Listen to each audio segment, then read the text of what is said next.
After 130 hours, I finally finished Final Fantasy VII Rebirth. I didn't platinum the game, but I was only a few trophies away. Basically, all that was left to do was go through hard mode and finish a couple especially annoying minigames.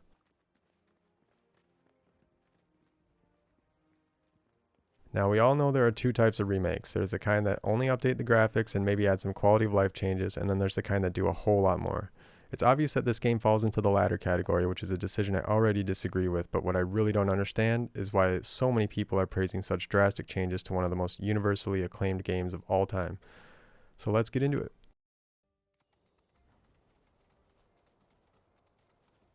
One of my biggest issues with Rebirth, just like with Remake, is the change from the original game's turn-based ATB combat system to a hybrid system designed around rewarding quick reflexes instead of thoughtful strategy.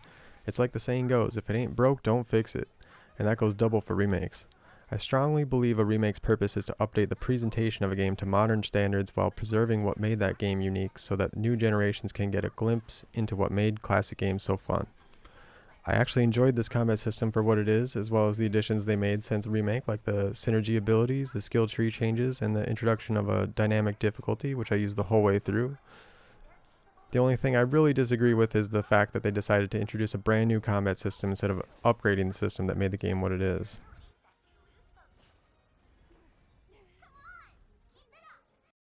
The story changes, on the other hand, I don't really care about as much, mostly because I never fully completed the original game, though I do get the impression that it's being made needlessly convoluted with the many changes they've made, and the awful pacing really isn't doing it any favors.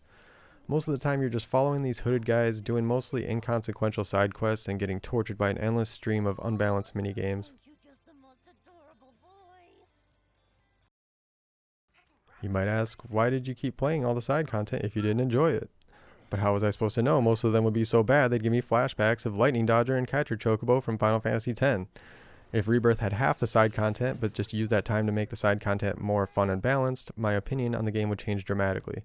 Not all the side content in minigames are bad though.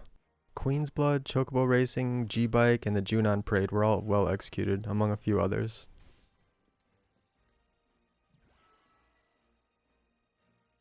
Speaking of side content, the fact that there are no secrets to find except caches and chocobo stops is surprising to say the least.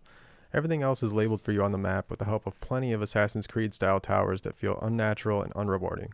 You almost never feel a sense of discovery or accomplishment while exploring because you already know everything that will happen. You know you'll have to climb that tower, you know you'll have to enter the same life spring button sequence over and over, you know there will be another unbalanced proto-relic minigame you have to repeat 4 times, you know there are no secret fiends, areas, or quests anywhere. I don't disagree with them going open world, I just wish they would have utilized it better. The crafting system, on the other hand, I did enjoy. Also the Nebel Chocobo that shoots water from its butt to get around, that was fun.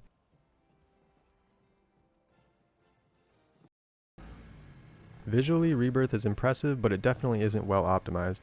Before the performance patch, I was thinking about stopping altogether due to the blurriness, but they fixed it just enough for it to be bearable in performance mode on my 1440p 27-inch monitor. I doubt performance mode looks as nice on a big 4K screen, but different people have different tolerances. Ultimately, the game is overall a very mixed bag that I walked away from disappointed. The previews had me believing it was going to be some groundbreaking return to form that would remind us what the golden era of Final Fantasy was like while potentially setting the standard for every remake and even every open world game to come. But after spending 130 hours experiencing what felt like a series of torture chambers and a plethora of decisions seemingly made to artificially extend playtime and milk the game into 3 releases, I actually think it sets the standard for what remakes in open world games shouldn't be.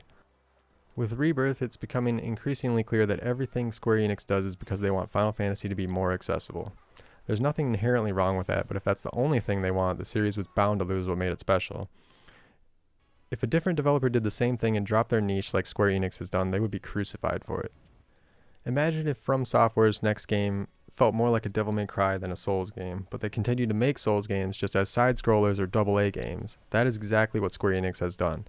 It doesn't matter if they've always wanted Final Fantasy to be more of an action game, it will always be foolish to stop capitalizing on what made your company unique in order to appeal to new audiences.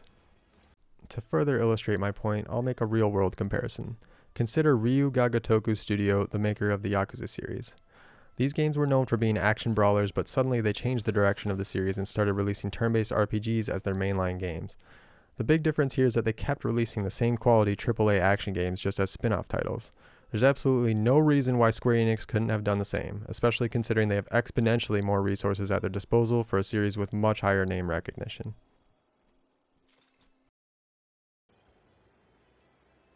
After hearing all this, you might find it hard to believe, but I did enjoy the game overall despite my numerous complaints, and would recommend it if you don't mind skipping a bunch of inconsequential and horribly unbalanced side content, or if you're a masochist. I gave the original game a 10 out of 10, I gave Remake a 8 out of 10, and now I'm giving this a 7 out of 10. Let me know if you agree or disagree in the comments, and if you enjoyed the video, please like and subscribe, and don't forget to follow me on Twitch. Thanks very much for watching, and I'll see you next time.